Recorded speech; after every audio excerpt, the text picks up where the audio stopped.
What's going on, everybody? Welcome to Comics Underground Live, episode 13.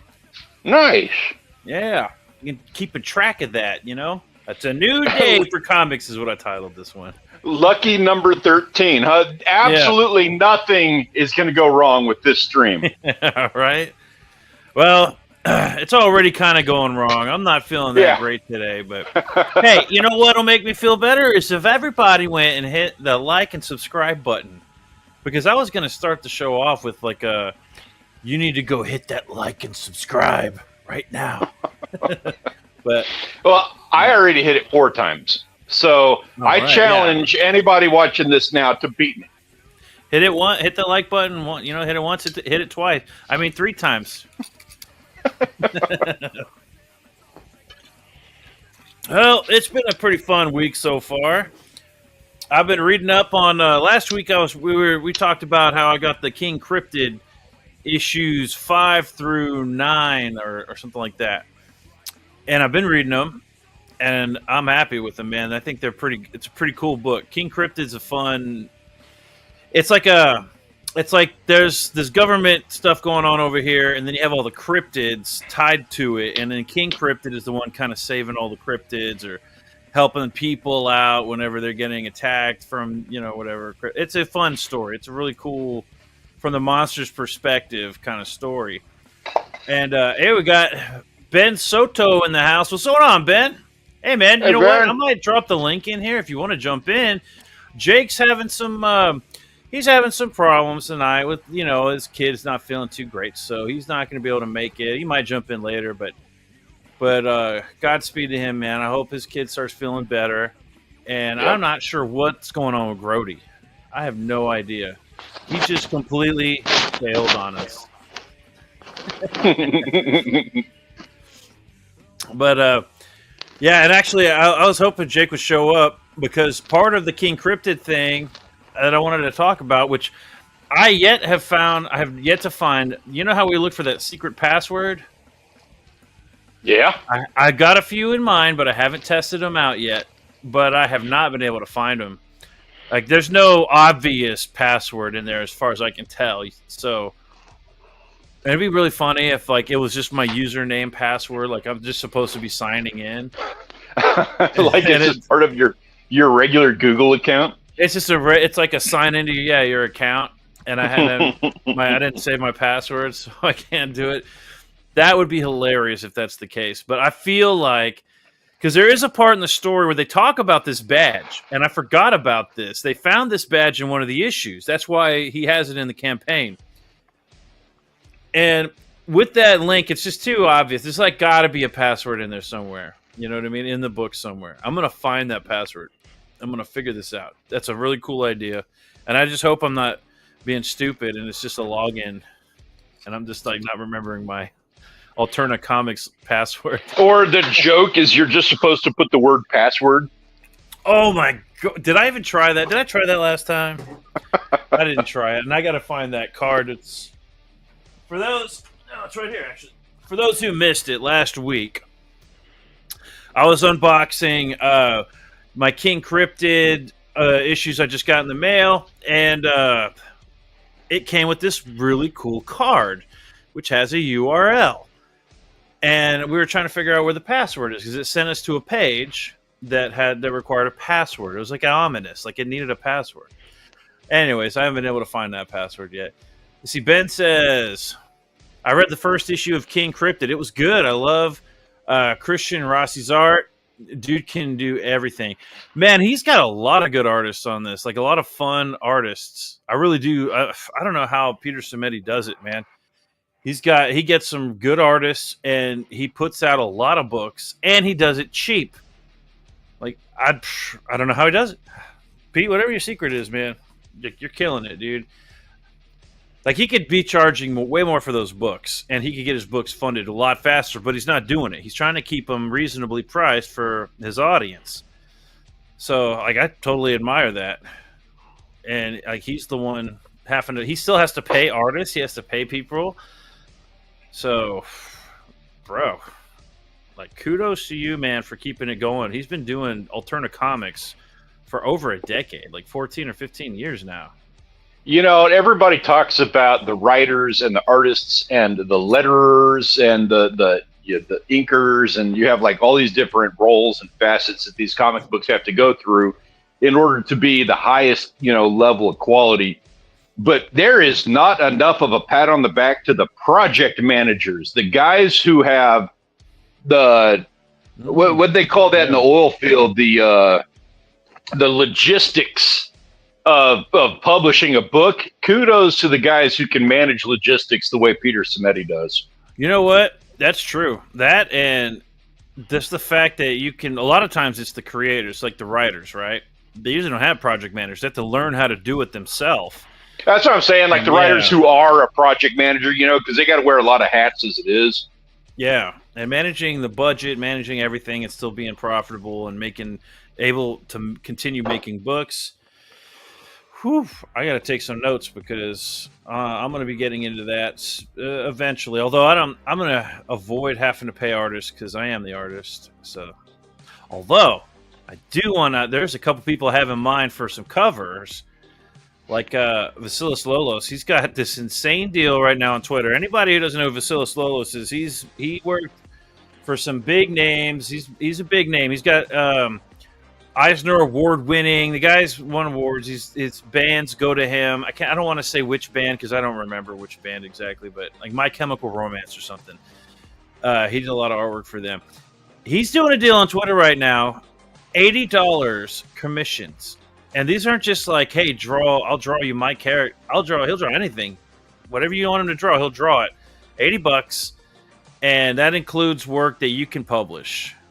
So that's insane. So you're a madman. So I'm gonna want to hit him up for some stuff. I hope he still has that going when I get to that point. Otherwise I might have to just do it early. But so, still looking for the password on this. King Cryptid. Everybody go. You can either get it on Indiegogo. He might have shut down that one, but he's also got it on alternacomics.com. Go get King Cryptid. It's a great series. It's fun. It's all ages. Anyone can read it. It's just a great book, man. I really love what he does. It's great stuff. And that and another book, which I'm going to pull up right now. Jake, I was hoping he was going to be here so that we could talk about this, but I'll go ahead and bring it up anyways. Share screen, window, right here. All right, so Jake got his Bolt actions. He ordered, and I'm like, wait until I get paid, and then I think I'm going to jump on this too. So he got Bolt action, and he says that it's pretty good. It's interesting. There's a few things he wanted to talk about.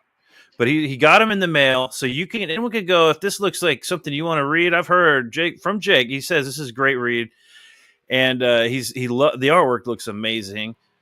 The books look cool, and they're not bad. It was like $40 plus shipping for 3 books. I think it was like that. Yeah, they're like $10 a book.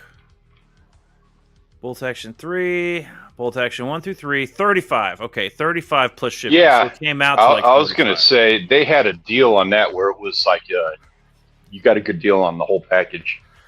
Yeah.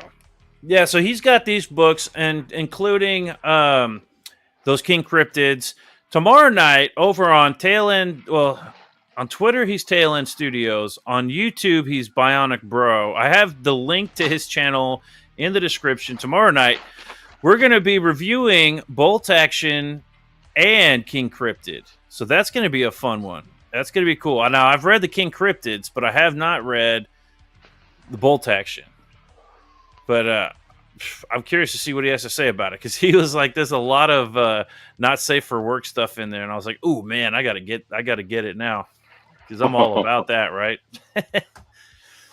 But it looks cool. The book does actually look pretty cool, man. Yeah, that artwork, dude. Just the black and white alone. Like, I love the color scheme. I love that they go with that older kind of, I don't know, Technicolor approach. Yeah. But that looks good, but it starts with a good black and white. Yeah, you know what? And the style. The style's fun. It's like a fun comic book. And that's something, it's been hard to kind of articulate, but there's a lot of books out there that all look the same. And I could do a whole stream talking about all the books that look the exact same from one another. They almost look kind of like cheap, rushed, whatever, pushed through. Maybe it's just maybe it's one artist. I don't know, but all these like digitally drawn books. I don't think this is digitally drawn, but it might be. Either way, it doesn't matter. The artwork looks interesting and unique, and that's what I like about it. This book, and King Cryptid, by the way, he gets different artists for each.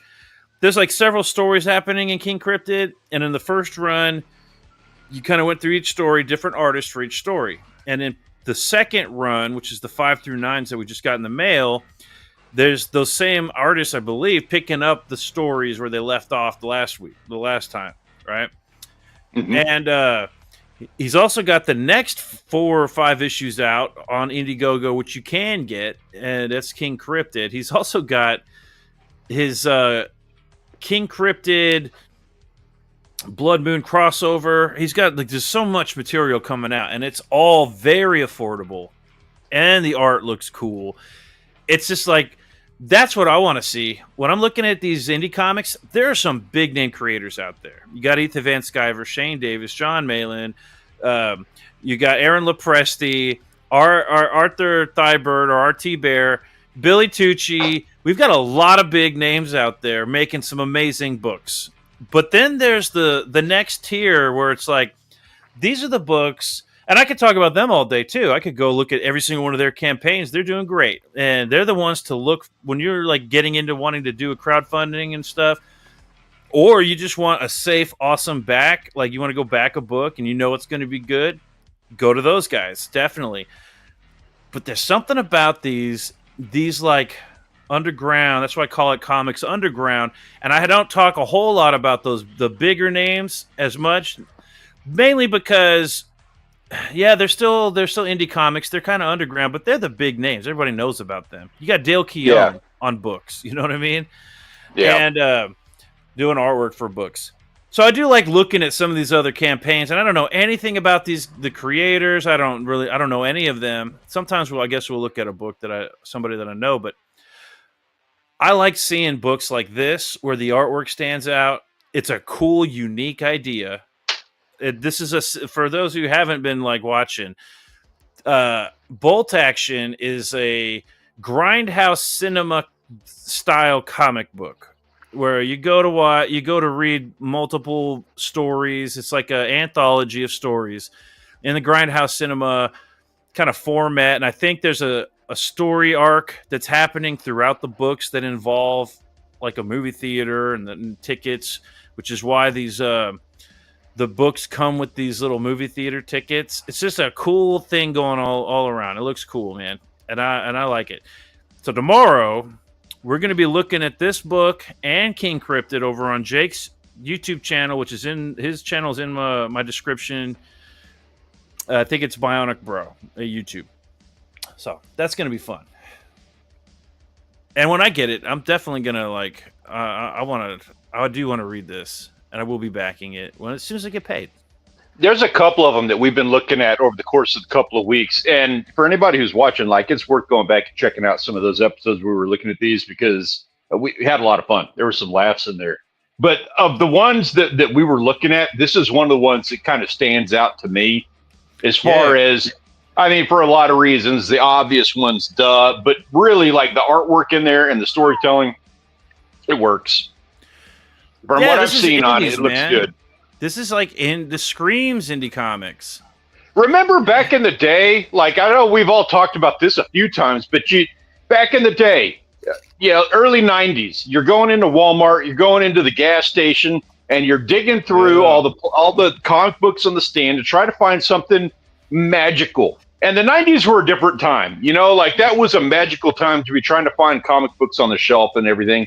So it's a little bit different. But every now and then you came across a gem. And we are in a day and age now where never has more creators had access to the ability to do something like this. And there are some rare gems out there. I'm not saying like that this is one of them, but of the ones that we have seen, this is one of the ones that has stood out to me. There's been a couple of them. What the fuck was the name of that one with a polar bear? Was one. Oh, Polar Destroyer. Polar Destroyer. Yeah, there's been a couple that stand out. This Yeah. one's on that list. There's a man. I could go off. There are so many books that look really cool. Polar Destroyer is one. Polar bear fighting an army of penguins. Like that sounds. And he's like a bionic polar bear. That sounds badass. You know, there's Octopus Cowboy. That's another cool one. You've got the Psycho Slumber, which is cool because it's a crossover between. What was that one? It was a crossover between the Lost Pages by Zaid Comics and that other comic book.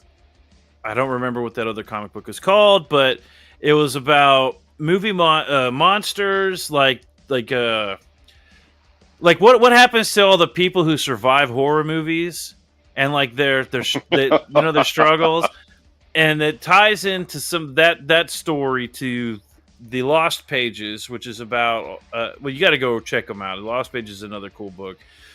There's a good series going on there. But they cross over, and it fits perfectly because I want to say the bad guy is like he like comes out of your dreams or something. Which one of the main characters in Lost Pages is an imaginary friend, so it makes sense they'd be existing on the same plane, you know. Mm-hmm. But we've looked at that book, and you know what, I might pull it up by the end of the show. But basically, tomorrow night we're going to be checking out these books, and I love all these indie books.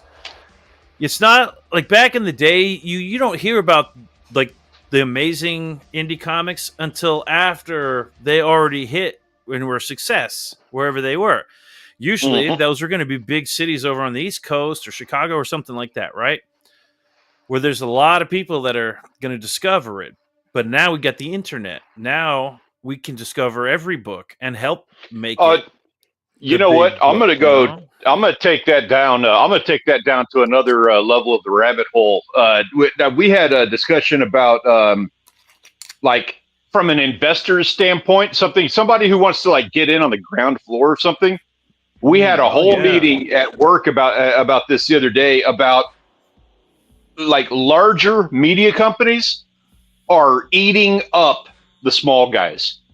They are scrambling to sign TikTokers and YouTube creators. And it's not just indie those guys; comics. It's artists, indie comics. They are scrambling to buy up this art. I think they're looking in places like Image, which are they're like technically indies, but they're looking everywhere. Now these guys know what they're looking for, you know, so they're scraping the barrel through Indiegogo and GoFundMe. They're scraping through those things. I absolutely guarantee it.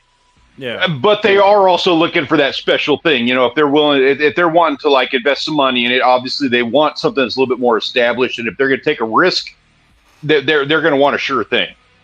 You know what? They are seeing this stuff. A good example would be Sweet Tooth from what is it? Netflix. Now that was a fun show. I think I'm like at the end of the first season. I didn't like it.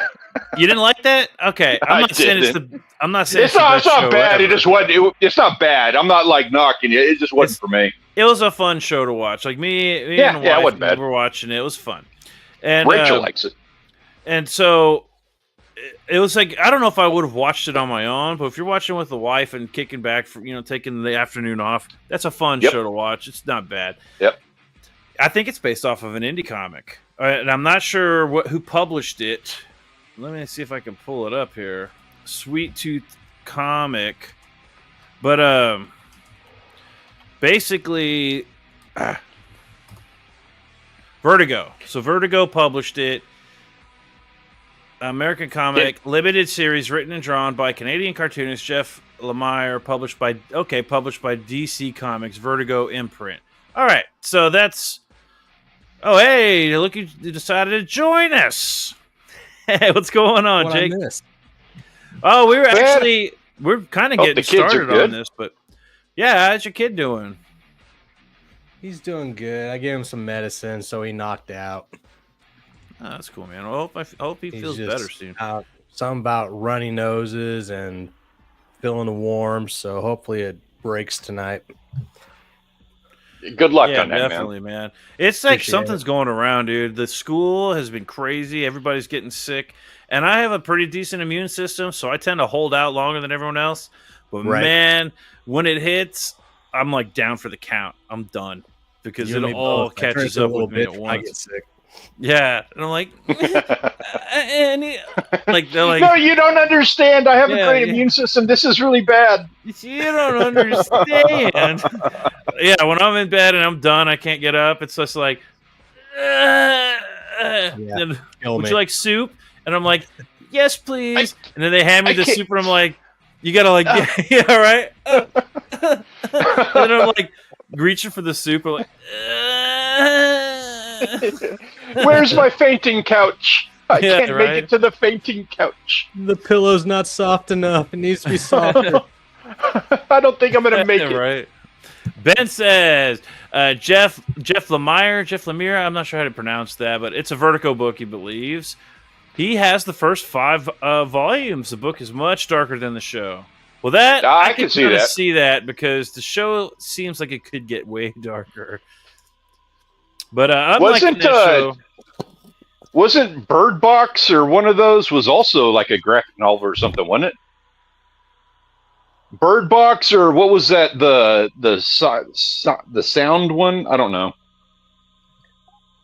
But there's a few of them. They're liking eating up those IPs. Wherever they can get their hands on a good one, they will take it. And this is how you find them. You know, get your hands in on it early. yeah, definitely. Like we were talking about Bolt Action and King Cryptid, Jake, how tomorrow we're going to be reviewing them on your channel. And I just finished issue 2 of Bolt Action. yeah, you want to give us a synopsis, like a thought before we break it down tomorrow? Yeah, I'll give you one. Grody. Ooh, I like that. Okay, I was going to ask, have we seen the most NSFW? Have we seen like the best stuff on these yet? Yeah. Or there's better to come? If you well, actually the first 2, and I have no doubt it'll be in the third, but if you like gore, if you like action, I do. if you like sexy women dressed in Yes. very skimpish clothing, if you like full frontal and back nudity of a female, if you like seeing them get rammed by a sludge alien, it's in this book. What? Huh? I'm like, yeah. Wouldn't be the first time. Yes. All right. Okay. I'm sold. Okay, game on. Take my We'll money. definitely get into it. I can't wait for that one. Yeah, Ben says, Bird Box was based on a novel. So you're right about that. Oh, that's right. That's right. Yeah. I could see that speculators thing being getting in on, like, instead of comic book shops kind of going downhill a little bit. We've got the mainstream comics. They're a perfect example of what all looks the same. Yeah. Like you look up all these, you go to the comic book shop, and yeah, there's actually, like, my comic shop has a whole wall of like not Marvel and DC stuff, and that's pretty cool. There's a lot of interesting books out there, but man, the Marvel and DC stuff a lot of it looks just the same. And I open it up and I'm like, not interested. This looks like it all looks boring, streamlined. The artwork's just kind of it's not like Sam Keith. Where's Sam the new Sam Keith of today? Yeah. They don't exist, except in the indie comics. And a lot of times they're going to get like shit on, or they're going to get because they're because it looks different. But dude, I'm all for it. If it stands out and it looks like a cool story, this looks freaking awesome right here, man. This looks like really fun artwork. And King Cryptid has a lot of stuff too. King Cryptid's awesome. I finished 1 through 9 just last week when I first got it. I sped through those things. They were so fun. They are they don't take long to read each issue, which is it's not like because there's no words. It's because he does a great job with the spacing, the dialogue, and the action, everything. It's just a smooth read. It's not like it does have the element of it, but it's not really like an overarching story throughout. They're like episodic almost. And each I like that. Yeah, each one introduces like its own kind of story where it introduces a new cryptid to take on King Cryptid, and in different areas around Massachusetts and New Hampshire and stuff. So you're going to different locations, you're meeting new characters, but there are some like underlying subplots that take place where the I don't know, the government agency that tries to like, experiment on or, figure out where the cryptids are living or whatnot. That's all underlying and kind of sprinkled across the issues.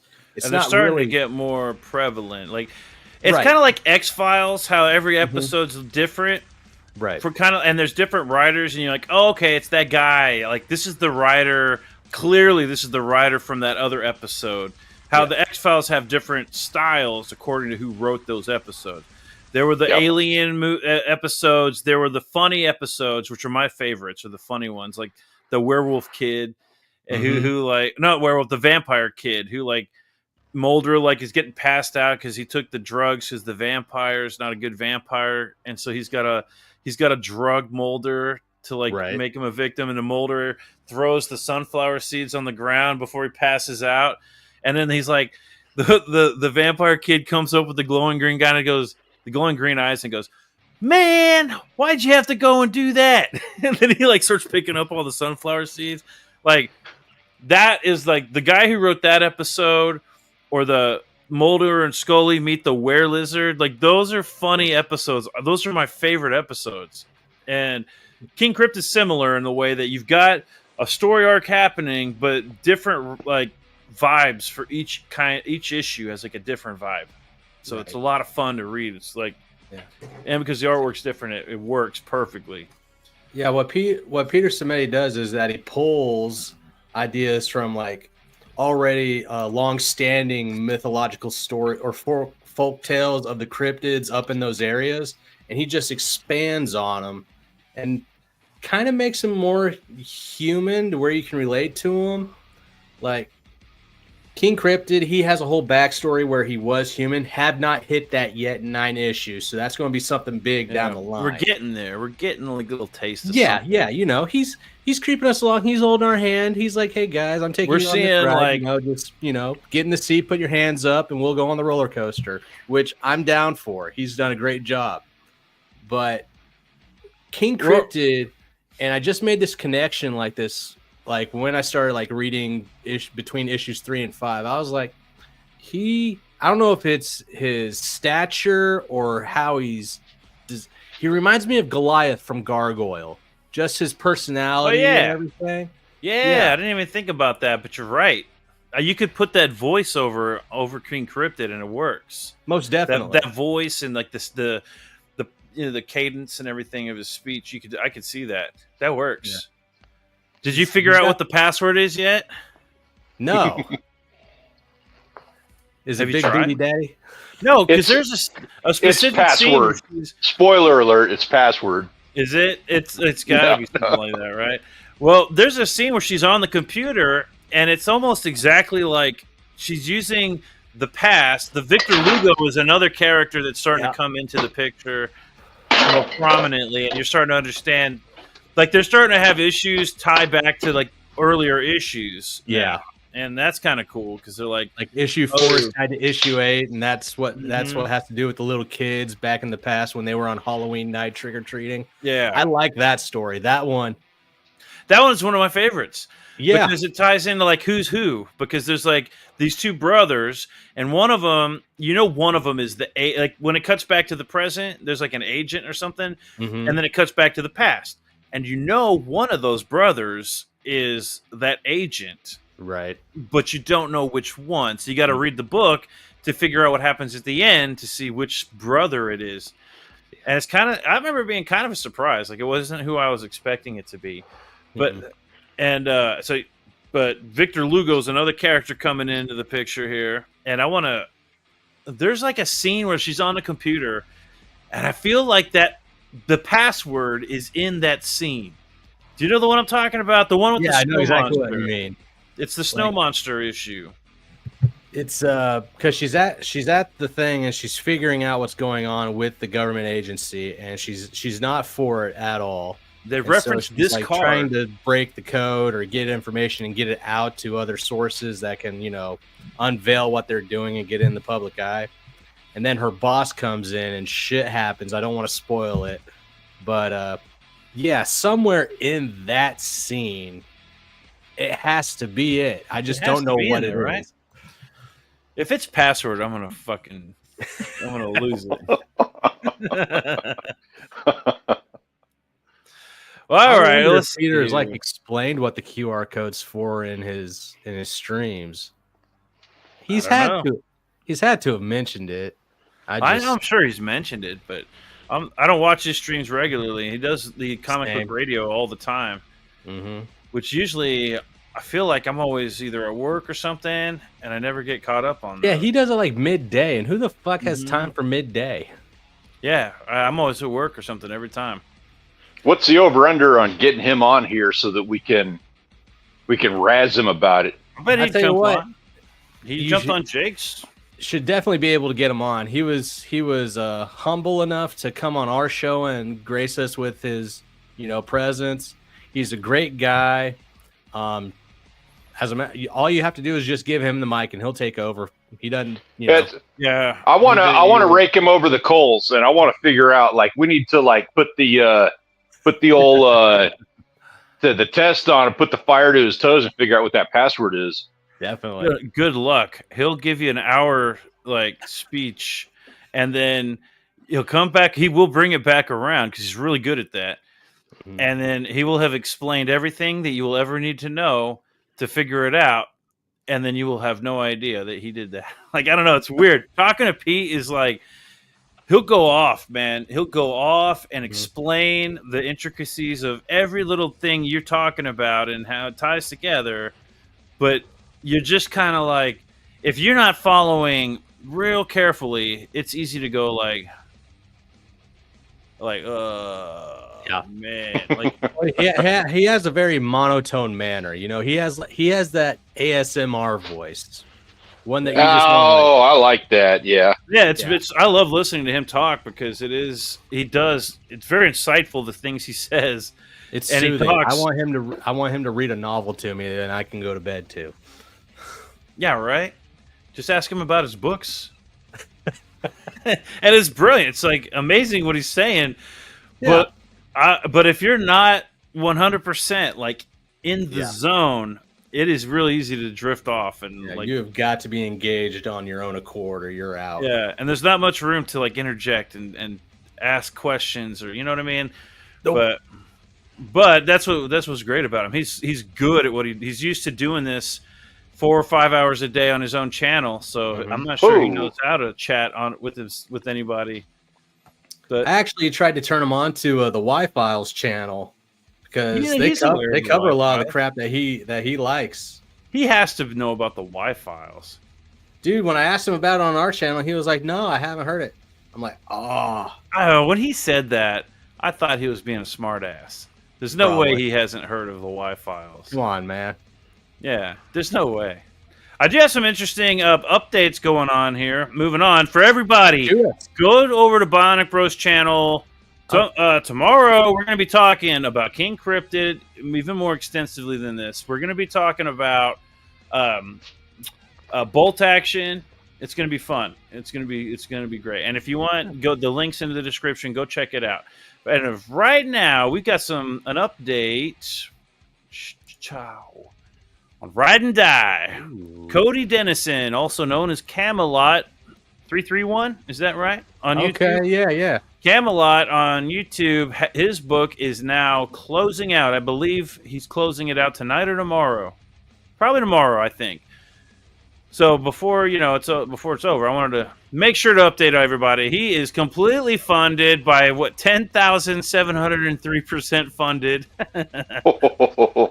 Good for him. Yeah, man, 53,519. Now, here's the thing. Oh, it's got 4 days left, it says. But I saw him post something about closing out. Either way, it'll be closed out before we do our next show on my channel. So, can Can I just say on that, because I find his whole like story arc so inspirational. First off, fuck you, GameStop. Second Yeah. off, anybody who's stuck in a dead end job like fucking GameStop and is being treated like shit, he's your inspiration. He made it. Listen to him, watch his stuff. Anybody who's not aware of Camelot, he's just a great life. His story is just a great life inspiration. You know, no matter how bad it can get, you could end up like you could still come out like Cody did. You know what I mean? Life gets rough, and he came out better than Keep ever. a smile on your face and just keep pushing through. Yeah. Also fuck you, GameStop. Yeah. Get on it, god dong it. Whatever he says. Dog knife. I don't know what he says. Get on it, god dog nugget or dog nobbit. He's got this. He's got a comic book called Ride and Die 1. It's loosely based on his own personal experiences, but you know, to be jazzed up a bit for comic book. He's got some pretty cool artists here working on this project. It looks like a fun story.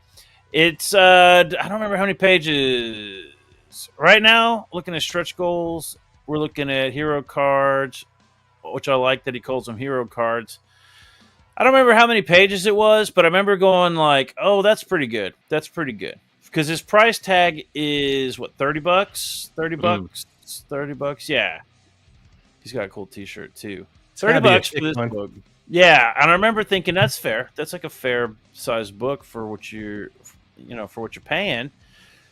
Great artwork. Sounds like a cool, like a really fun story. Go check it out. He's closing out in a couple days. Now, there's a chance. I'm not sure how he wants to do it, but some people like to close it out and be done with it. I don't think Cody's going to do that. I think he's going to be leaving it in what they call in demand on Indiegogo. Links in the description, by the way. I put it in there, so you can go check it out. That means that the funding has stopped, and he's moving forward with the production of the project, which there's only a limited time between production and the ability to back the book, because you can't, like, you know what I mean? Like, you get the money so you can go make the book, and then if you still have people backing, you might not have enough product. So there's a point where you gotta have to shut it down so that you can go make the book. So either way, go back it, go get it soon. 4 days. You might have some time in demand. I'm not sure how long he's going to keep it open, but I know he's going to want to print it as soon as possible. It's a great looking book. Cool stuff. Yeah. Look at all this cool stuff you can get. Yeah, I love that merch is awesome. Variant cover. Yeah. The one with the that black and white one? This one? That one right there. I love that. Yeah, this is a cool cover. I love the artwork. I wish he had done this is kind of, it's loosely Ed Roth. I love Ed Roth. Everyone knows, is it Ed Roth or Ted Roth? Roth. Roth did those Rat Fink hot rod stickers. You remember that rat, the green rat that was like melting? Yeah, that punk rock style. Yeah, I love his artwork. This is kind of like got vibes, like the vibes. And I wish he had done more of like an Ed Roth artist style on like a cover. You know what I mean? Like an Ed Roth style cover. I could see that fitting. Yeah, maybe if he does a second chance campaign, maybe I'll throw him a cover. I'll throw him like some artwork and be like, brah. Anyways, this is a cool looking book. Go check it out. Cody's an awesome dude. He deserves it, man. He deserves like a total win on this. Yeah. The next up on the list of updates and what's going on, we've got Graveyard Shift Volume 5. I talked a lot about last week, but now the campaign's open, and we can answer some questions. He has got 26 days left. Here's the thing about this one. I am almost guaranteeing this is not going to go in demand, because John Malin does not go in demand for good reason. He wants to keep the print numbers limited, so everything you buy has like a higher chance of, like, it's going to be more valuable. Less prints, more valuable. Everything he does is based around that. But to compensate, he does do some really cool things. Like, he's got a lot of books in this series. He's on Volume 5 of Graveyard Shift alone. He also has supplemental books which are side stories that go along with the main story. Mm-hmm. I haven't been able to back all of them, and so because it gets pricey, $25, you know. But what John Malin does is awesome. He conglomerates these books. So if you can go back and get. Let's take a look at this. The super tier, $150. That is what everything you're getting. You're getting all 5 volumes and all the supplementals. That's actually pretty good, but that's also why you want to keep up with these campaigns. You know, you like the story. Don't let it get backed up too much like I did, because then I'm like, oh, man, now I got to go back all these supplementals. This is going to be expensive. I should have just backed it. But then John... pay my electric bill. I got candles. Then John comes in, and he pats me on the back and says, don't worry, Peter. I got your back, bro. And he does this just for me. I know, John, I know he did it just for me. Does he call it the Peter tier? He should, because here it is right here. Not just the 1 through 4 collected supplementals, because I already have this one. I don't need this one anymore. That's $50. I need this one, which is the collected 1 through 3. And he's got it. Where's it at? Where's it at? Damn it, he had it. Did he fucking... God damn it, John, did you get rid of it? He was listening to your stream last time. He's like, that ain't happening. No, I'm just kidding. He's got it right here. Supplementals, conglomerate, like all put together in a collection, 1 through 3, with an Alfetchi cover. $25. And John, great. John's awesome, man. He did that for me. He should call it the Peter supplementals. Because this is exactly... Yeah. The Peter sucks lamentals. Yeah, that's what it is. He did it just for me because I've got everything else. This is the only thing I need. And I love it. And it's only $25 now. Now, it's not going to be worth as much.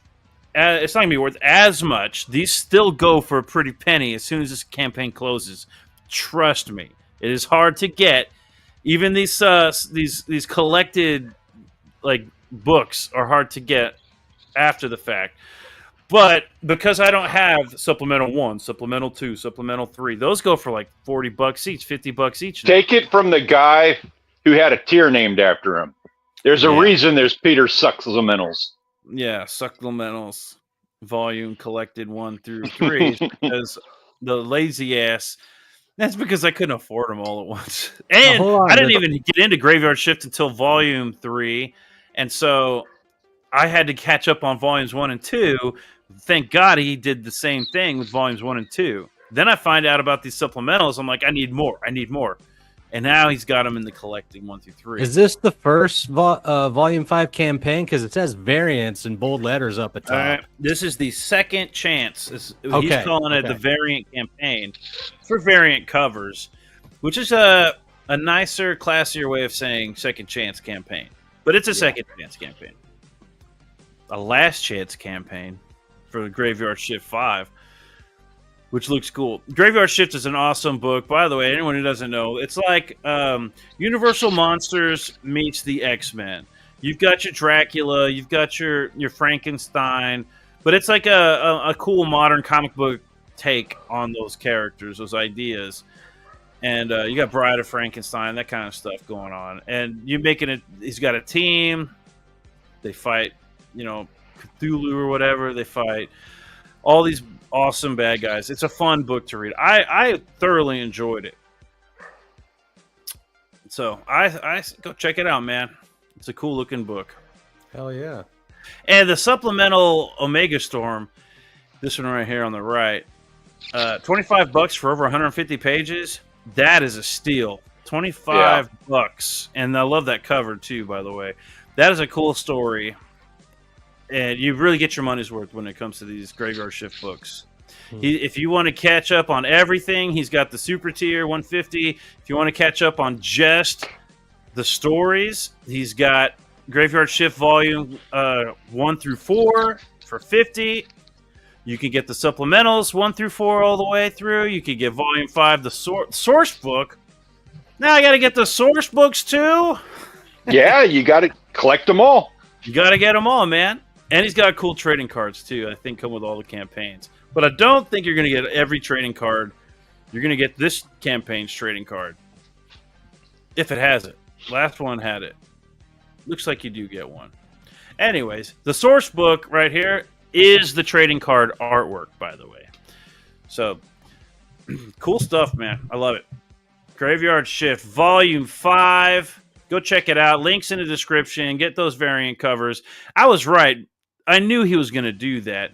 And then Graveyard Shift Volume 6 is probably going to come out, I would say, probably by the end of this year. I'm assuming, because he puts them out like every year. So that'd be cool. And then Godlike 3 is coming out as soon as we get Godlike 2. Yeah, that's nice that he has a whole series like that he's like committed to. Yeah, man. I really like that. At Graveyard Shift, now it's John Malin and now Mark Poulton. They work on this together, and they get some cool artists. The books have different artists for each book, so that's kind of cool. Poulton's been on issue 3, right? What's that? Said Poulton's been on since volume 3, right, or earlier? I think he's on from the beginning, if I'm not mistaken. Oh, okay. Yeah, those are. I think he's been on since the beginning, but I'm not sure. We got to get John on here. That'd be really cool if we get John here to talk about it. But 26 days left. Get the book now, because in 26 days you're not going to have a chance to get it again for a while. Right. Let's see here. That's a sweet cover too. Yeah, it is. Which one? He delivers with the artwork. I like Jake, that. what did you think of the graveyard shift? Hold on. Actually, hold on. Can you talk about that for a second? Sure. I'll be right back. Okay. Hold on 1 second. Yeah. Yeah, because I'm kind of curious. I'm not familiar with it. Yeah, So tell I Stanley got about up that. to volume 3, and I haven't dived into 3 yet. I'm about to, but volumes 1 and 2 were good. John's art's amazing, of course. That goes without saying. His colors are brilliant. He really plays into the oranges and reds when it comes to the action and explosions, and every. Outside of that, it's almost always nighttime or in like a science lab, so he plays with blues a lot. So there's a contrast of orange and blue a whole lot. And, Okay. But the characters, they all look good. And when I read volume 2, maybe it was 3 that I already read, but one of the volumes just launches out of a bar and go straight to an oil factory or some kind of distribution plant or something like that, and shit just goes crazy. There's this one character who's really nuts that uses 2 like neon glowing swords, not lightsabers, but like they have the blades and the subas and the handles, but they have like a red strip where the sharp edge is, and it glows. This guy's crazy. Like, he makes odd jokes when he gets his head smashed into the bar counter. He just smiles and says, "What was that about?" And it's nuts. The only thing that I want more out of it is those little like slower character moments where you see the interactions actually like mold and gel, because he'll tell you like I forget the female's name, but she's one of the female scientists, or she was Lilith? married to the female. She was married to the scientist, cheated on him at some point with a. That's Lilith. Yeah, Lilith was married to the Frankenstein and then thought he was dead, and then started having like a thing with the vampire guy, right? Vlad, or As something. one does. Yeah, As one does. and it's mentioned by them, but you don't really see any emotion in it. It comes to a head see when they that. start fighting about it. You don't really get the Yeah. moments of tension, really. It's just like one and done with the mention of it, and now let's fight. Very anime style when it comes to that. Oh, you have a problem with me just because I don't look like you? Let's fight. It had that kind of demeanor to it. Like the But old outside X-Men of that, cartoon. I mean, the action and everything's really good. He knows how to make the story flow. It's very fast paced in these first 2 books, in the first 2 volumes. So yeah, that's my 2 cents. The first 2 like are very fast paced. I like character moments. If you read my books, I really take a slow time with the character moments. And I can see that, definitely. It would be cool to have a little bit more character moments like that. Yeah. And then outside of that, if he did that, I think it'd be 100% perfect. Ben says, I need to get these books. I didn't realize John had so many books out. Bro, go look on eBay how much they cost on eBay, like to get caught up. I decided, you know what, I'm going to wait a couple of months until he puts out a newest campaign and get all the backlog stuff that I need. Because these books go for a lot, because once the campaign's over, it's over, and you got to wait. But he's got them on here pretty decently priced. You can get volumes 1 through 4 for $50. Volume 5 signed $45. Here's volume 5 source book. Volume 5 Patterson cover $25. That's totally fair. That's this cover right here on the left. Yeah. So, or the super tier. I dig that $150. cover, man. I love that cover. This one right here. Uh-huh. I like this the original. nanobot, like liquid metal coming out of his forearms where the cybernetics are, and just the fire, the goatee fire. That's a nice touch. And yeah, I didn't even see that. the chick down there in the winter coat with the midriff, I think she's a new chick. I don't think I've seen her before. I think she came out in she might be new, but I want to say she might have been an Omega Storm. Okay. If I'm not mistaken. Maybe not. Maybe she's completely new. Or maybe when she's in one of them other supplementals. Could be. Anyways, but yeah. She looks like a little baddie. He's got some good character designs. I'm not gonna lie. Dude, I love his character designs. The like especially this main guy, this Vlad guy. That's a cool. I mean, it's a little. He's got like the metal arms, but they're not like cybernetics or anything. I don't think it's just a suit, and he's got like the jacket. He's got a great cod like piece. I love it. Yeah, the cod piece. Dude, I can't. I am blind.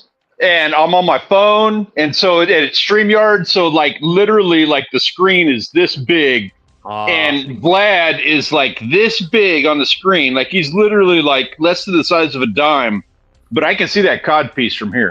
Bro, that cod piece is the size of his head. That was a dude, like you play football with him, you can kick him in the balls. Yeah, he's got a cod piece. He ain't gonna do shit.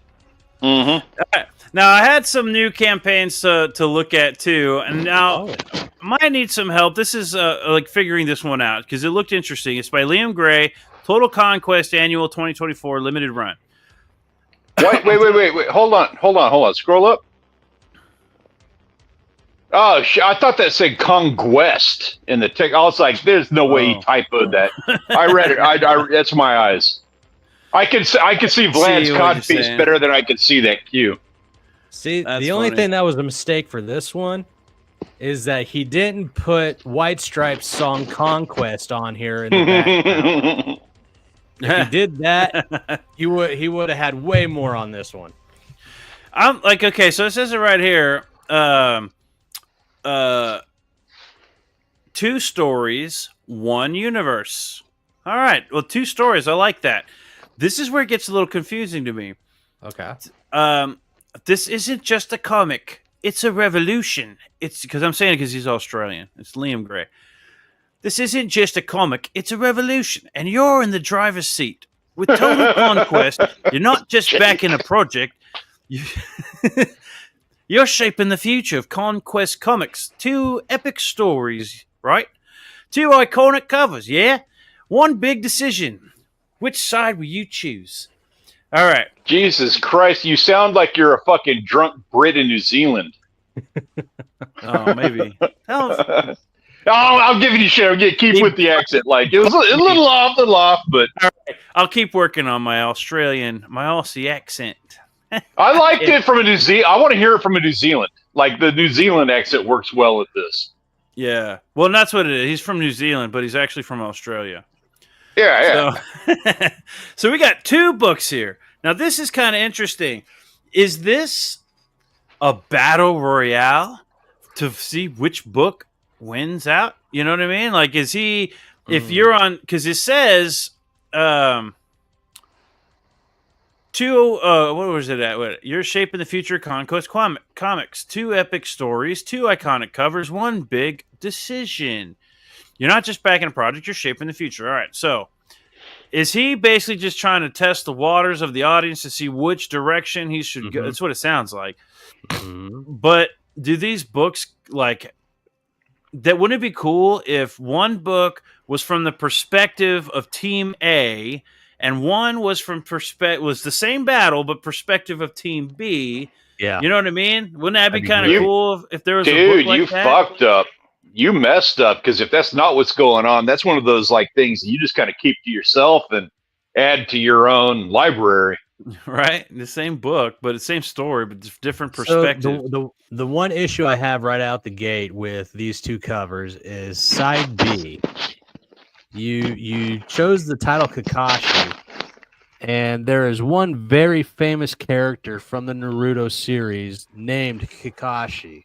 So whenever you say the name Kakashi, you're not going to be thinking about this comic. You're going to be thinking about the character from Naruto. What does Kakashi mean? Is that like a thing that everybody's just taking? Yeah, I forget what it means, but he was Yeah, I think that basically, specifically part of the translates to Naruto character. He was part of the Naruto franchise from the fries. get-go. And food's on my mind. And he was Naruto's teacher. He led them on missions. He Does that have to do with saved the them multiple patch? times. He even became what's known as the Hokage of the Hidden Leaf Village, which is basically, the governor of the village. Spoilers. That show's been on. If you haven't seen it by now, something's fucking wrong. But yeah, That's the think guy with that, the eye patch, right? I think He's like that's eyes covered? I think that's a cop out to go with that title, with that name. Well, what is? I want to know what it means, because didn't he have a book? Is it a cop out? No offense to this gentleman, but is it a cop out or is it uneducated? I think like maybe one of those things where you look it up before you use it. I think it's like references something. I don't think it's straight up just the name of that character, because he has a story of Kakashi Murder Dolls. I don't know if this is a part 2 or if this is Kakashi Murder Dolls. I heard that was a pretty popular book. So Kakashi literally just means scarecrow. Okay. All right. Scarecrow Murder Dolls. That sounds kind of cool. So, but that's still like, that's like one of those things that, okay, so if you're in Japan, is it Japanese? Yeah. Well, here's the thing that I got. On side A, I don't see a title. Is it just Conquest Comics up here? No, because that's over on the right side. No, it's supposed to be called Clown World. Clown World. Okay. Clown World. Oh, yeah, you're right, down here. Choosing side A is a vote for Clown World and the more traditional Western style art and stories. Side B is a vote for Kakashi and more manga style art and stories. So wait a minute, you're getting a book, right? Yeah. You're not paying money for a vote to decide which direction he's going in, which is also a brilliant idea. List. You're choosing one or the other or both. All right, total package. Side A, Clown World. So this is with these reprints or something, I guess. $25. Kakashi, $25. Side B. Side A, Clown World Plus for $29. Do we see? What is Clown World Plus? Clown World Zero, Devil May Care. It's a little confusing, Liam. Like, I like Liam. Liam's a fun guy to watch. He really is a fun guy to watch. Like his art. This isn't his art, but it does have a good artist on here. Who is that? He's got a good choice of artists. Yeah, this is a good piece right here. This looks familiar. This looks like that one issue of Graveyard Shift. I wonder if it's the same artist. Anyways, it's a little confusing to like kind of read through. I mean, I know you got all the information here, but if you're just like somebody who's like browsing, yeah. First of all, this was the thumbnail on what is this? Indiegogo?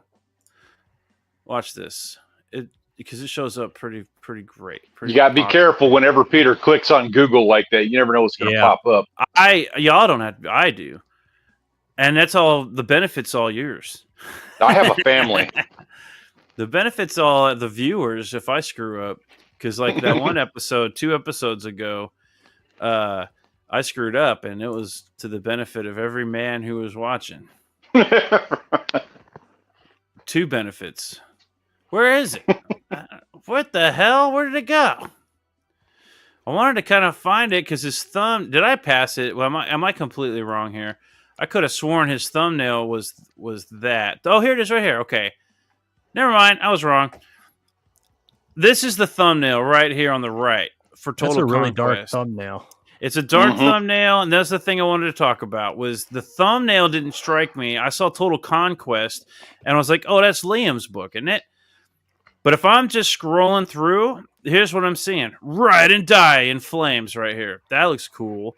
I see this, the She Gatecrasher original graphic novel.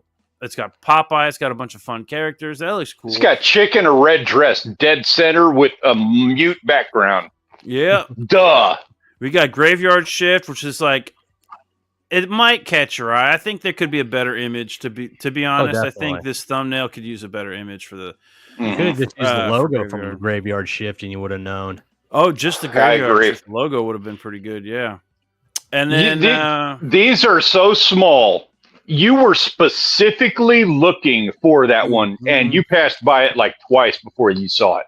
That right there, if that doesn't tell you, you need to spend just a little bit of time on that to catch attention. Nothing does. Ride and Die. Yeah, you're right. Good. Blood Moon's pretty cool looking, but yeah, Total Conquest. It's dark. It doesn't pop, and then when you do actually look at the image, it looks pretty cool. It's a cool looking image. Yeah, but you gotta be leisurely when you're looking at it. When you click on it, you go straight to this, and then you start scrolling, and I see that guy again right here, but I don't. Okay, so is that Clown World? He's from Clown World. When you go straight from that thumbnail to the trailer with that font, it does not match up with what the character looks like. It gets a little confusing. Yeah, as somebody who has no clue about any of this, like I can see there being confusion on the viewer, the reader's part. Connect between this trailer, which is the first thing people are going to see when they click on it, and that thumbnail. Assuming you got somebody to click on that thumbnail. I do like this logo though. This looks cool. Yeah, but it should have been down here, and then this should have been on that trailer maybe. I can see that. Or fuck that. Put this on. You put that one. Yeah, that should have been the thumbnail. That should have been the thumbnail. Yes, exactly. Yep, that's how you get it, and it's not Kickstarter, but that works. So that's pretty cool, man. I don't know a whole lot about these books, about either one of these. Let's take a look at what Clown World is about. If we hit Clown World, number 0, Devil May Care. Step into the twisted corporate dystopia of Clown World, where happiness is brought and sold. Hope is a commodity, and chaos is forbidden. Meet Max, a down-on-his-luck fast food worker with a dangerous secret. When he gets bored, he unleashes Maxwell's demon, a living engine of entropy. The dynasty of Dreamland wants him gone, but in a world built on control, Max's curse might just be the rebellion Clown World deserves. Art by Russ Leach from Only Death Can Save Us. Awesome. Here's a list of genres, just in case. Action, dark comedy, cyberpunk, dystopia, science fiction, splatterpunk. I've never heard of splatterpunk. What's that? Superhero, anti-hero, thriller. I feel like these should be hashtags. Yeah. Like, I think there's some SEO, like maybe there's some like people have that. They have that in there so that people typing in thriller will find this. Okay. Well, it's not shadow banned, so that's good. He might actually pop up. All right, Kakashi. Let's take a look. Sacrificial Soldier or Scarecrow right here. Sacrificial Soldier Scarecrow. So it's not whatever Naruto. It is Scarecrow. He's a Scarecrow. Come on, Naruto, get your shit together. Come on. All right, Kakashi, Say number what you 0. Ma'at's Measure. Dive into the gritty origins of Kakashi with everyone's favorite Poulton. Did he really say it? He did. I'm going to read this one in an accent. Dive into the gritty origins of Kakashi with everyone's favorite Poulton family. Follow Rob and his kids struggling to keep his makeshift family together in a world of secrets and subterfuge. Get a glimpse into the world that was. Life in, oh my God, in Narco's underground stations, and learn why the salt. God, I can't read this. I can't read this. You got it. Keep going. You got it. All right. Get a glimpse into the world that was. Life in Norco's underground stations, and learn why the Saltwell family might just be the freest family in Orm. It's the prequel fans have been waiting for, with all the grit and heart and authentic Aussie manga. Aussie manga. Aussie manga.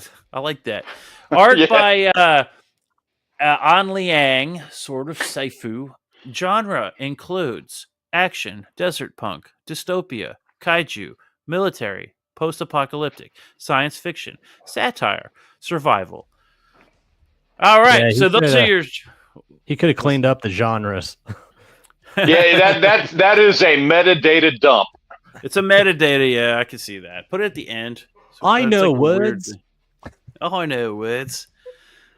So there you go, folks. Choose which one you like more. I don't know. I don't see a lot with the over here. I don't see the descriptions between the differences of Side B Ultra and Side A Ultra. Clown World, but I would have chose a different title. Obviously, he did too because it wasn't on there. You decide the future original. All right, that's it. All right, Liam, bro. I don't like Liam. He had Dino King recently. That was a huge success. Liam, come on this show and talk with us. We need an actual Australian accent presenting this. Yeah, you gotta put me in my place. You did good, Peter. You did good, Peter. But we need Liam here. Oh, I try, but Will just wants to beat me down. Like a kangaroo. I thought you were going to say it. We almost didn't say it. No. Poulton family kangaroo. I'm beating the dingo. Ate my baby. I'm afraid he's going to fall into the trope. He hasn't done it yet. Don't do it! Shrimp on the bobby. Okay. There it is. I thought we were going to go the whole time without it, but it got dropped. There it is. All right. Liam, Side A, Clown World. Side B, Kakashi. Side A, Clown World Plus. Side B, Kakashi Plus. Side A, Clown World Plus Ultra. Side B, Kakashi Plus Ultra. Side A, Clown World Platinum. Side B, Kakashi Platinum. Side A, Clown World Platinum Plus. Side B, Kakashi Platinum Plus. I have no idea what the difference between any one of these, except that the one is $194 and one is $25. And I don't see it easily. If it is explained up here. Oh, there's a term for that. It's decision fatigue. Like that is a thing in marketing. Decision fatigue. You got to limit the options, man. People are stupid. Well, I'm an idiot. I'm an idiot. The options because you've still got people who claimed $594 Kakashi Platinum Plus. That's insane. But I don't know the difference, and so if I'm not a super fan, and I don't see it immediately explained, yeah, it's got to be. It's got to be simply explained. You got to simplify that a hair. I have no idea what the difference is. I see here 2 breathtaking covers, 1 on each side, exclusive creator interviews, concept art, and lore, limited availability. Okay, but that's only for the elite. I don't see anything on here differentiating what these mean. That needs to be fixed, man. Because otherwise, if I'm inclined to purchase anything, it's only going to be the $25 tier. And if there's a lot of stuff going on. Now, I'm sure if I click on each one, I can figure out what the difference is. We can check it out. Let's check it out. That's a lot to click on to have to filter through. All right. And I'm going to skip all this. I'm going to go straight to included items. Total Conquest 2024 and a CW vote. Clown World vote. All right, so you get the $25 book. You're going to get a vote and a Total Conquest book. If I click on, same thing, Kakashi B, the B cover. Now let's go to Plus. Plus, I see a lot more going on here. Total Conquest, you get your vote times 2 votes. You get a Clown World pinup. You get a Clown World poster, A3 Ooh. size. I believe that's printer paper size. TC, Trading card. Total Conquest trading card, and the Atlas of Orem. I don't know what that is. I'm assuming it's going to be the same for the Plus on B side. Let's go to Plus Ultra. Okay. Well, you get 4 votes. You get a Clown World pinup. You get the poster. You get the trading card. So the only difference between the Plus and the Plus Ultra is 2 extra votes. Oh, no, and you get an extra copy of Total Conquest, the book. So 2 books, 4 votes, plus, Clown World Platinum. Let's see what the Platinum is. You're going to get 2 books, the pinup, the poster, no votes. I don't see votes on here at all. So you get less. Oh, you get a Total Conquest signed. But cool. This is confusing. Am I going to get 2 Total Conquest 2024 and then a third one signed? Or am I going to get 2 and they're both going to be signed? Or just one of them. Or just one of them signed. All right. That's a little... Let's go to Platinum Plus. Conquest times 2, pin up, Total Conquest signed times 2. So that means that the first one is only 1 book signed. But does that mean I'm getting 2 books and then 2 books signed? Or am I just getting... It's $194, so 4 books is not outside of the realm of possibility here. All the Clown World add-ons. I feel like I'm signing up for one of those television subscription services. And you get artwork by Liam Gray. Which he's not a bad artist. I've seen some. If you order this 32-piece knife collection, we'll throw in the pocket knife for free. But wait, watch how it cuts through a penny. Yeah. Bro, I was at what's the Sam's Club, and a dude brought out this turkey carver and sawed through a hammer. Yeah. I know this game. I bought that set, $60. Now, I haven't sawed through a hammer to prove it yet, but I have sawed through lots of turkeys and a couple of tomatoes for fun. But yeah, did you do it like the... Whoosh? No, I did the very delicate paper thin slice. One paper thin slice. I like doing those paper thin sliced tomatoes. But so this is what's going on with Liam Gray right now. He's got Total Conquest Annual 2024, and he's trying to figure out which direction he wants to move forward with his books. Because you can only focus so much, and I'm sure he'll get back to the other book eventually too. But Kakashi was a successful book. I've never even heard of Clown World, so I'm not sure, but it looks cool. Like, that character looks kind of cool. I like what he's trying to accomplish here. I'm giving you a hard time about that. My apologies. I do like what you're doing. I like your artwork here, and I like the options and stuff. I like everything that you're providing. Liam's a big boy. He could take it. He actually invited me to talk conspiracies on his show one time. That sounds fun. I want in on that conversation. and like Y-Files kind of stuff. He's a big fan of Y. And in all Comicsgate, he's the guy who's always talking about like some old school punk rock bands that we used to listen to. Oh, Liam, dude, come on, man. Come on here, hang out. Let's talk punk rock. I'm a Midnight Oil fan. I'm kidding. I'm not, but I'm trying here. I wonder if he knows about King Gizzard and the Lizard Wizard. He might know about Wizzo. That's German. Yeah, but he might know about it. Hey, if you know Wizzo, dude, you're my boy. I love Wizzo. So go check out Total Conquest. Links in the description, and go pick your book and vote. Vote with your vote with your wallet. I like his approach. Yeah, I respect that. We got an update. Well, I've got a bunch. I've still got a few we could talk about, but we are already over the mark. So I'm going to make them quick. I'm going to make them real quick. All right. Lightning round. Lightning round. Carnal the Barbarian, number 1, first entry. We've already talked at length about this book in a few episodes ago. Link is in the description if you want to go check it out. But this book is looking cool, and it is in demand now. It met its goal. 7,000. His goal. I don't know what his goal was, but he's at 7,800 right now. He's got 104 backers, which is in demand. So you're going to get your book sooner than later.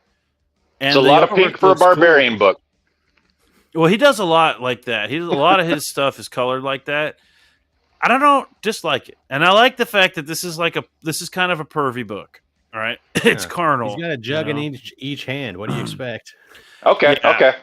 I'm not positive about this, but from what I've seen, I think his superpower is his dick. Oh, okay.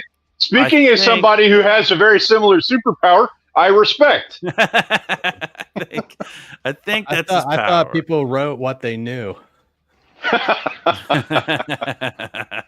But it looks cool. It looks like a fun / pervy book. And it's doing pretty good. It's in demand.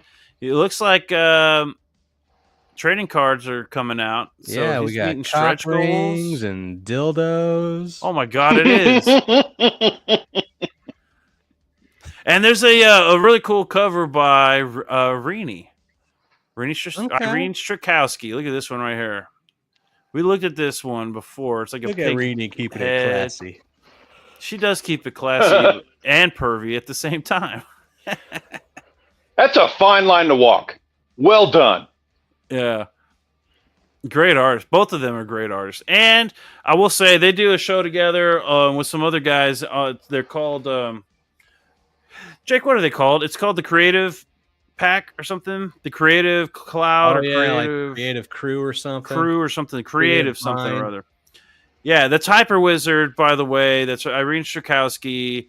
I think Phil Diaz from Zed Comics is over there. And you got Narwhal, which is also... his name's Per Berg. She also does a show with Allie on world building. And they all talk about... not just like what we're doing. We're talking about the books. They talk about making the books and like storytelling structures, and they get real into it. It's enlightening stuff. Go check out their channels if you want to learn more. But because they do all that together, I'm hoping that they are collaborating with each other and like bouncing all these ideas off each other. Because if they do, then this is going to be a very well structured, well written book, and it already looks like it's pretty well drawn. It looks funny. Yeah. Good luck on that, man. I want to see more from these guys. And Hyper Wizard's a great guy. He did some colors. He liked one of my pieces of art once, and he colored it for an art contest. It's pretty cool. Did a good job. Next on the speed round, Noble Comics. This one kind of stood out to me with the art on the cover, and then I was kind of reading it. Noble Comics presents the Displacer graphic novel. Oh, why did I do that?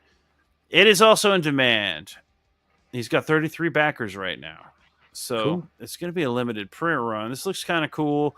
I'll read the description. This story, The Displacer, follows an old-school detective, one of the fabled Displacers, as he fights himself trapped in a small-town America. Haunted by demonic visions and watched by the mysterious townspeople, he must find a way to help one of the odd, recently missing townswomen if he ever wants to return home. 60-plus pages. I like that he put that in there. Full color, self-contained graphic novel. All information we need to know. Telling the complete story. And we got $25. 60-plus pages. I like it. That's a solid campaign looking right there. It's a detective story. And on top of that artwork, I know that's a cover. Like, I'm curious about the inner artwork, but like just that paint, whatever style they're using on that right there. The inners look pretty good too. Let's check this out. It's like interesting. It's like a unique kind of style going on here. It's a little different in places. Like, it kind of feels like it changes. I don't know. It's weird. Maybe it doesn't change, but I feel like this panel right here with this girl, although I know what brush he used right here, that is on Photoshop. I have that brush. Those headlights. Anyways, Is that a Lutz? the Is that artwork what is they call interesting. that? No, that's like a sparkle brush. It's like a light sparkle, but it looks like it was like really overblown. Yeah, they probably just ran the final product through Photoshop. Nothing wrong with that. No, nothing wrong with that at all.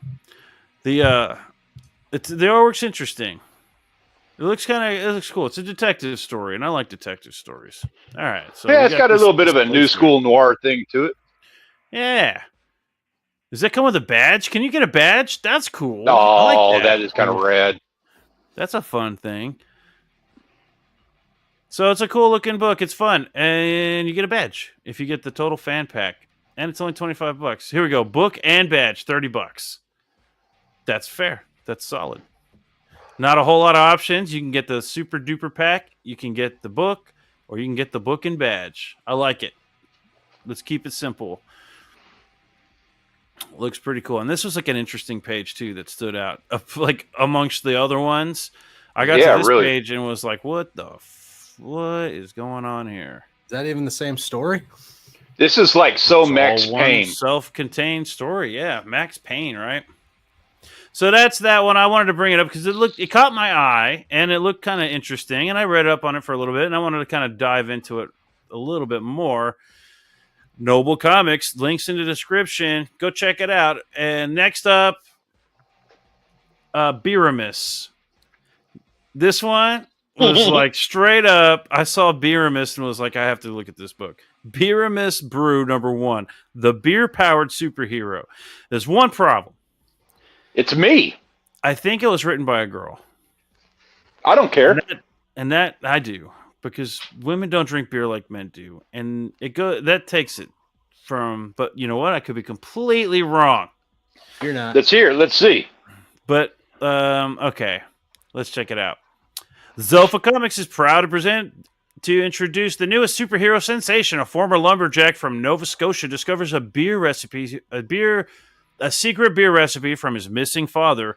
When brewed perfectly with the right balance of ingredients, just one sip grants super strength, agility, speed, and durability with a smooth finish and aftertaste. A super lager that can change the world. Unfortunately for Beerimus, his father's recipe isn't much of a secret to the underworld. Various gangs and a reclusive billionaire beer baron, ninjas, and an unknown mastermind are vying to take the recipe themselves. Like, and also, what's his name? The chum bucket dude?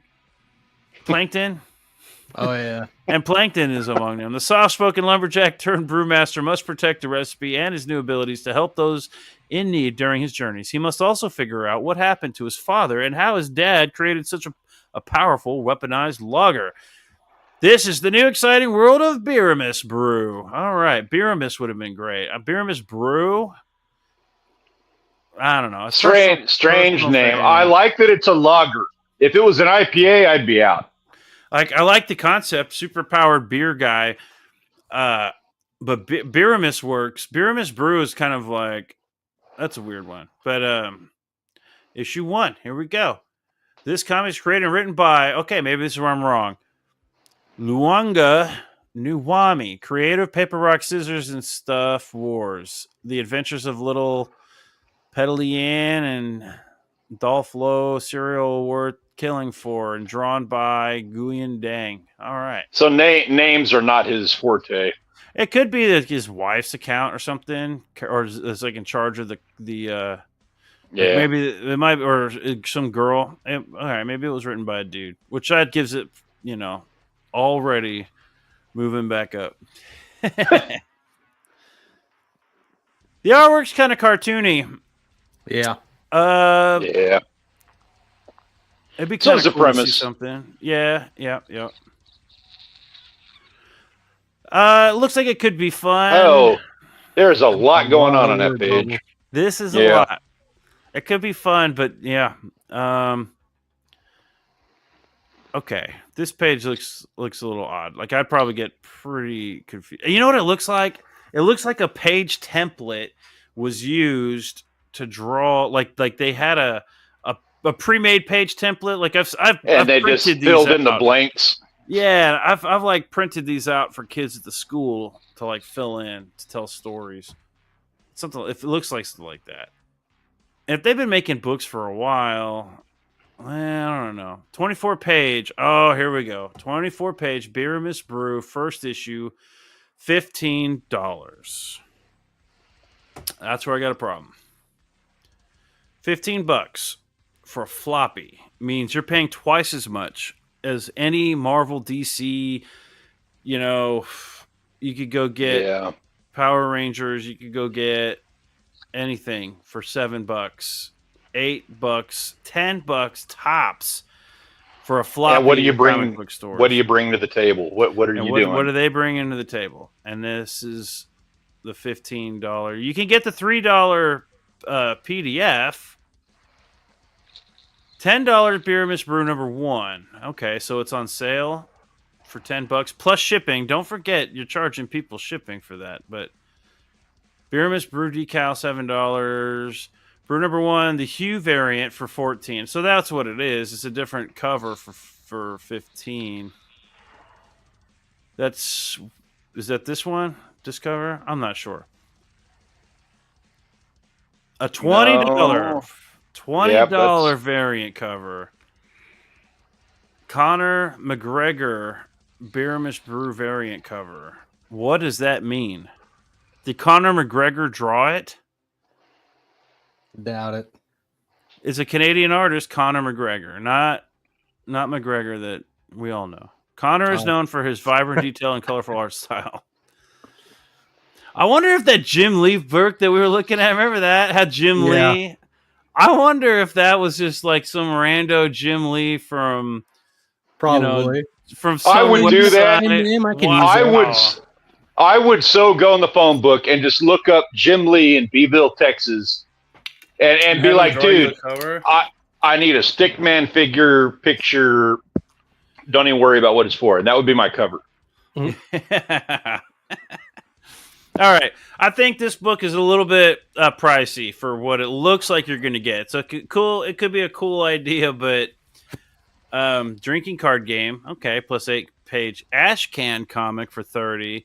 If you're doing a card game and book, I think you should probably just give them the whole book. But anyways, this is kind of a quick. We're kind of just taking a look at it real quick, breezing through because we are out of time. But I might pass on this book because I feel like I don't know, man. I don't think I'm going to be getting what I'm paying for with a book like this. This is a novel. You can tell that there's not an editor on it. There's not a lot of effort, I think, being put into it. It's a novel concept, and there's potential here. I think there's some missteps. Yeah, I'd kind of be waiting to see what Volume 2 looks like. I like the idea, which is why I clicked on it. Beerimus, the superhero beer guy. That sounds cool. But when I open it up, and I'm like, this okay, all right, this is cool. But it's when I get to here, I'm like, not bad. But then I get to here, I'm like, this is what I'm paying $15 for. I don't know. Like Beerimus needs to have the same kind of like art style and feel that Rainbow the Brute has. Because Rainbow the Brute would be I agree. A great team up. Yeah, I could see that. That's a good point. So there's something to think about. Carol Zelpha collectibles in your book, Beerimus Brew. And then the last real quickie we're going to do, because I don't want to stew on this one. I don't want to brew on this next one. I see what you did. Because it's Blue Stories number 1, The X, NSFW Comics on Indiegogo. This is straight up a Kickstarter book right here. It needs to be on Kickstarter. It's exactly what you think it is. It's some weird X stories, some story about a girl. There's a funny thing. It's 44 to 48 pages an issue. And it's, it's all this. Now, there was a story. Apparently the creators, I've read somewhere on this campaign. God, where's it at? I've seen that pose before. See a lot of black boxes. I saw that pose recently on a book, on another book we've looked at recently. but I can't remember what book that was. Definitely never seen that pose before in my life. That's got to be something people are tracing from something else. Remember after everybody went to bed, and then you would turn on channel 98 on your little and TV, you could barely see and something you for would a get minute. the rainbow-colored naked women because you didn't actually change the channel. Yeah. That's where I saw that. I was going to say, I swear I've seen those on like the mud flaps of an 18-wheeler. Yeah. Blue Stories is an ongoing series from Blue Orchid Books, with each 44 to 48 page issues containing a complete self-contained comic book story. That's like a common thing happening. Complete self-contained comic book stories. As the Blue suggests, these stories are a little bit NSFW to enter at your own peril. We have 5 issues currently planned for the series, and this is the first issue, a story entitled The X. Please be aware we're very limited in how many pages of this comic we can preview here because of the adult mature of the story. This is the passable stuff. This is their first Indiegogo book, their first crowdfund. They've been publishing. Okay, hi guys, welcome to our very first Indiegogo campaign. Blue Orchid Books, this is contradictory. This is our very first Indiegogo campaign. Now, we've been publishing for comics for 2 years, though, and we decided now it's time to stretch our crowdfunding knowledge over the mighty Indiegogo. Go to Kickstarter. Yeah.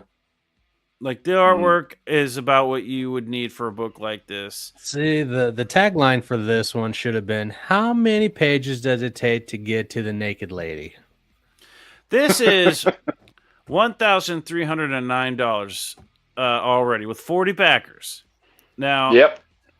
Not already. It's 9 days left. This boggles my mind that this is like a thing, and it's not just the Kickstarter thing that you see, and now it's coming over here to Indiegogo, but that these books even exist. Now, this strikes me as, and I'm not like some prude saying, "Oh, there's nudity, sex stories." It's that there are people like this is the kind of stuff that used to go on like Playboy magazines. These kind of stories. Yeah, and and it's so that you could get the magazine to read the articles, and then you could have something to tell your wife or whatever. They better have articles. That's all I got to say about that. There better be articles. Until Playboy eventually became nothing but articles, and then it became a website. And now it's like out of business. But when Riley reunites with her cheating ex-boyfriend, sparks fly in this entertaining adventure. It's like that. I don't know what to say. I just had to throw it at y'all to kind of get your take on this, because I'm like, why? Why is this here? I'll tell you my take. Bolt Action did it better. Go to get Bolt Action. That's a good way to put it. Go check out Bolt Action 1, 2, and 3 right here. Good price. Oh, I didn't even look to see what the prices were on that one. X Naughty Pinup book number 1, $5. Oh, hey, that's not bad. Is that they mentioned something about a hardcover? Like, that's not the hardcover for $5. That's the hard on, not the hardcover. Yeah. Oh, maybe I misread. That doesn't make sense. Is that just the pinup? Because it says pinup book number 1, but the PDF is actually $10. So it's just the pinup, yeah. But it says pinup book number 1. That doesn't make any pinup of book 1's cover art. Blue Stories number 1, The X, cover A, $15. And if you're looking at 44 to something pages, I mean, I did get Pitter Patter, and that was a good book.